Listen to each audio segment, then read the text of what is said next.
নমস্কার, কেমন আছেন সবাই? নন্দিনীর সাত কাহনে আমি নন্দিনী আপনাদের সবাইকে স্বাগত জানাই। আশা করি যে যেখান থেকে আমার ভিডিওটি দেখছেন সবাই সুস্থ এবং ভালো আছেন। আজ সকালবেলায় আমার ঠাকুর মন্দিরের থেকেই ভিডিওটি স্টার্ট করলাম। ভোরবেলা উঠে বাসি কাজ কমপ্লিট করে স্নান করে পুজোটা করে নিয়েছি। সাথে তুলসী মন্দিরেও ধূপ জ্বালিয়ে সেন্ট এক্সপেডাইটের কাছে মোমবাতি জ্বালিয়ে দিয়েছি। আগে প্রায় প্রত্যেক দিনই সকালে স্নান করে পুজোটা দেওয়া হয়ে যেত।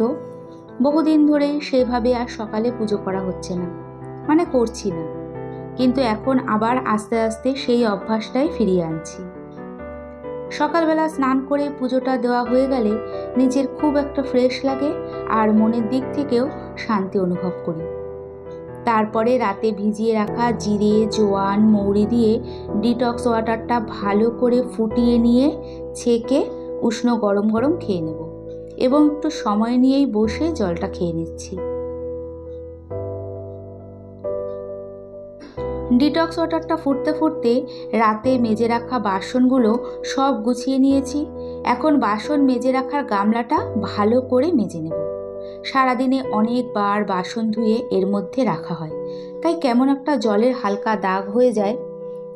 এটা আমি রেগুলার না, 1 থেকে 2 দিন পর পর ভালো করে মেজে ধুয়ে নিই। দেখেই বোঝা যাচ্ছে গামলাটা বেশ পরিষ্কার হয়েছে।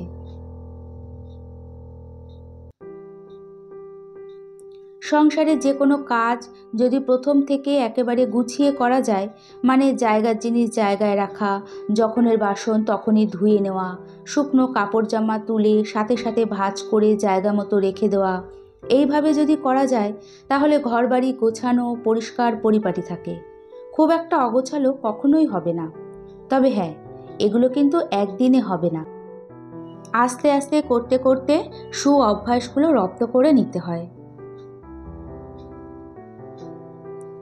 শুধু সংসারের কাজে অভ্যাস থাকলে হবে না, সাথে শরীরের খেয়াল রাখার ব্যাপারটাও কিন্তু ভালো অভ্যাসের মাধ্যমেই তৈরি হয়। আমি যেমন সকালে গরম গরম ডিটক্স ওয়াটারটা খেয়ে নিয়ে ব্রেকফাস্টের ডিম সিদ্ধটা বসিয়ে দিয়েছি। তারপর 10 মিনিট পর রাতে ভিজিয়ে রাখা চিয়া সিডটাও উষ্ণ গরম জলে মিশিয়ে খেয়ে নেব। তারপর একটু হাঁটাহাঁটি, এক্সারসাইজ করা, এসব কিন্তু শরীরকে ভালো রাখার জন্য। এগুলো কিন্তু অভ্যাসের মাধ্যমেই তৈরি হয়, আর শরীর সুস্থ থাকলে সংসারের সব কাজ ইজিলি করে নেওয়া যায়।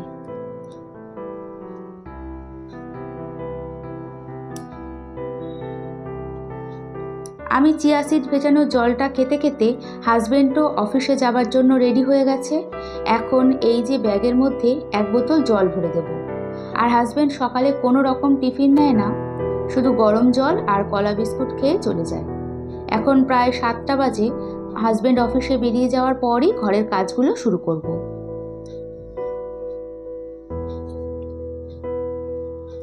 ঘরের কাজ গুছিয়ে ঝটপট করে করার জন্য সবার প্রথম যে কাজটা করতে হবে সেটা হলো তাড়াতাড়ি ঘুম থেকে উঠতে হবে। তাড়াতাড়ি ঘুম থেকে ওঠাটা প্রত্যেকেরই দরকার। সে স্কুল স্টুডেন্ট হোক, আমার মতো হাউস ওয়াইফ হোক, বা অফিস ওয়ার্কার থেকে শুরু করে বয়স্ক লোকজন, সবার পক্ষেই ভালো। আর আমার মনে হয় হাউস ওয়াইফদের তো এই অভ্যাসটা বিশেষ করে প্রয়োজন, কারণ তারা বাড়ির কাজকর্মর সাথে সাথে রান্নাবান্না করে টিফিন গুছিয়ে দেওয়ার পরেই সবাই বাইরে কাজে বেরোবে, এবং এক একজনের এক এক সময় সেই টাইমটাও তাদের ম্যানেজ করতে হয়। আর হেল্পিং হ্যান্ড বা কাজ করে দেওয়ার কেউ না থাকলে তো পুরো চাপটাই হাউস ওয়াইফদের ওপর পড়ে।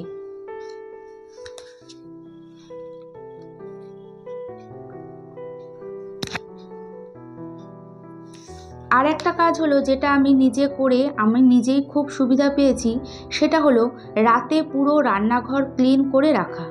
যত রাতই হোক না কেন, বাসন মেজে পুরো রান্নাঘর মানে কাউন্টারটপ ভালো করে পরিষ্কার পরিচ্ছন্ন করে রাখলে সকালে ওঠার পর রান্নাঘরে ঢুকে যে কি শান্তি পাওয়া যায়, সেটা যারা এটা করে রাখে তারাই একমাত্র বুঝবে। এতে হয় কি, সকাল সকাল রান্না করতে হলে রান্নাঘর ক্লিন করার ঝামেলা ছাড়াই রান্নাটা ঝটপট করে শুরু করে দেওয়া যায়, কোনো রকম টাইম নষ্ট হয় না।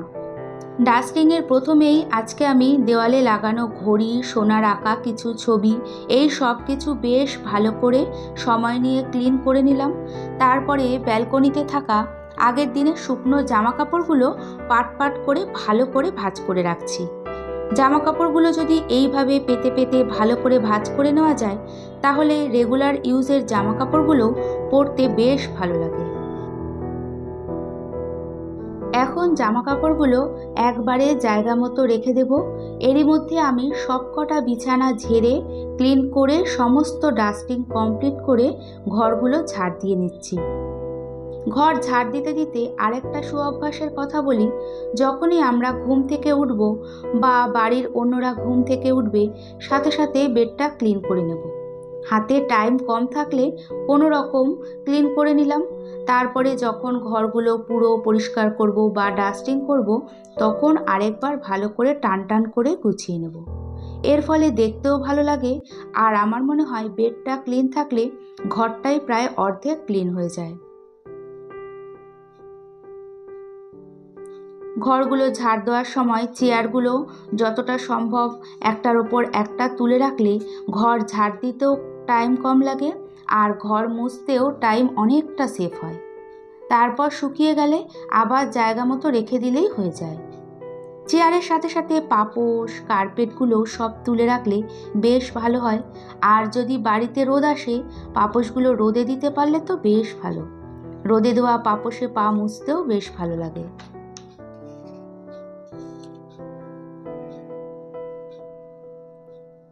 ঘরগুলো সব ভালো করে ঝাড় দিয়ে মুছে কাচাকাচি করে নিচে বাজারে গিয়েছিলাম। এই তো দুটো ফুলকপি আর পমফ্রেট মাছ এনেছি। মাছগুলো ভালো করে ধুয়ে রেখে দেব। আর আজকে মুগ ডাল রান্না করব কাতলা মাছের মাথা দিয়ে। আমরা একটু ভাজা মুগ ডাল খেতেই বেশি পছন্দ করি। যখনই মুগ ডাল রান্না করব, তখনই ভাজার ঝামেলা যাতে না থাকে, ঝটপট করে ধুয়ে সিদ্ধ করে নিতে পারি, এর জন্য আমি সব সময় মুগ ডাল মাসের প্রথমে আনার পরেই সেটাকে ভেজে ঠান্ডা করে কন্টেনারে রেখে দিই। আর যখনই রান্না করব পরিমাণ মতো নিয়ে ধুয়ে সিদ্ধ বসিয়ে দিই। এই টিপসটা আমি আমার মার কাছ থেকে পেয়েছি। এর ফলে মুগ ডাল বহুদিন রেখে দিলেও কোনো রকম ছত্রাক বা পোকা হওয়ার সম্ভাবনা থাকে না।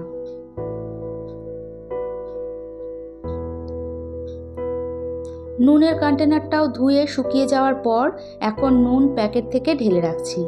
রান্নাঘরে যে কোনো কন্টেনার যখন খালি হবে, তখনই সেটা ধুয়ে শুকিয়ে যাওয়ার পর জিনিসপত্রগুলো রাখলে কিন্তু বেশ উপকার হয়। এর ফলে কোনো কন্টেনার সেইভাবে নোংরাও হয় না, আর একেবারে সমস্ত কন্টেনার ধোয়ার এবং তারপরে শুকিয়ে যাওয়ার পরে যে সমস্ত কিছু ঢেলে রাখার যে টাইমটা নষ্ট হয়, সেটাও হয় না। দুধ গরম করতে করতে আরেকটা বিষয় বলি, সেটা হলো সকালের দিকে যতটা সম্ভব একটু ফোনটা কম দেখতে হবে। এই ফোন দেখতে দেখতে আমাদের টাইম 5 মিনিটের জায়গায় কখন যে 50 মিনিট হয়ে যায়, আমরা সেটাকে বুঝতেও পারি না। প্রত্যেক হাউসওয়াইফরাই লং টাইম ধরে সংসার জীবন করতে করতে কিভাবে কাজ করলে তাড়াতাড়ি হবে, গুছিয়ে করতে হবে, সেটা পরিবেশ পরিস্থিতি বুঝে শিখে গেছে। তাও তো সবার কাজের ধরন একরকম নয়। আমিও অনেক সময় অনেকে দেখেই বিভিন্ন কাজকর্ম শিখেছি। তাই আপনাদের যদি একটু উপকার হয়, সেই ভেবেই কিছু ভালো অভ্যাস শেয়ার করলাম। এরই মধ্যে ময়লা নিতে চলে এসেছে, সেটা বের করে দিয়ে হ্যান্ড ওয়াশ দিয়ে হাত ধুয়ে আবার কাজ শুরু করব।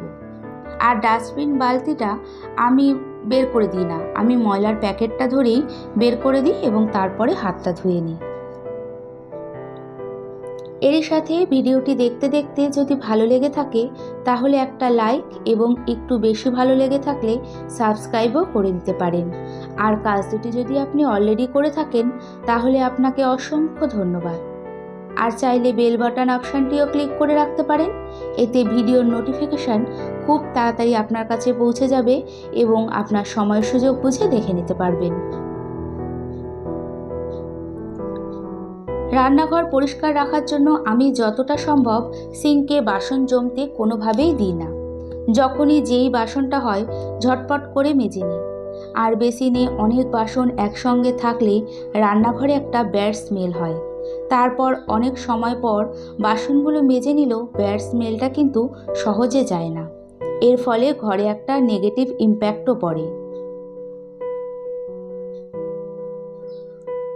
আজকে রান্না করব কাতলা মাছের মাথা দিয়ে মুগ ডাল, ফুলকপি আর পুঁই পাতার বড়া, সাথে পমফ্রেট মাছের ঝোল।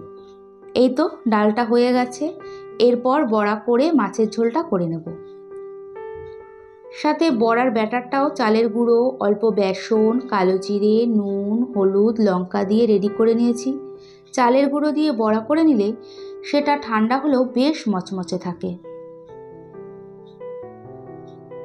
আপনারা যে এত ভালো ভালো কমেন্টস করছেন আর এত ভালোবাসা দিচ্ছেন, এতে কিন্তু আমি খুবই আনন্দিত। আর ইচ্ছে রাখছি এইভাবেই আগামী দিনগুলো আমার পাশে আমার সাথে থাকবেন। সন্ধেবেলা ডাক্তারবাবুর ঘরে গিয়েছিলাম, সেখানে চায়ের নেমন্তন্ন ছিল। এরই সাথে আবারও দেখা হবে এই আশা নিয়ে আজকের ভিডিওটি এখানেই শেষ করছি। আর এতক্ষণ আমার সাথে থাকার জন্য অসংখ্য ধন্যবাদ।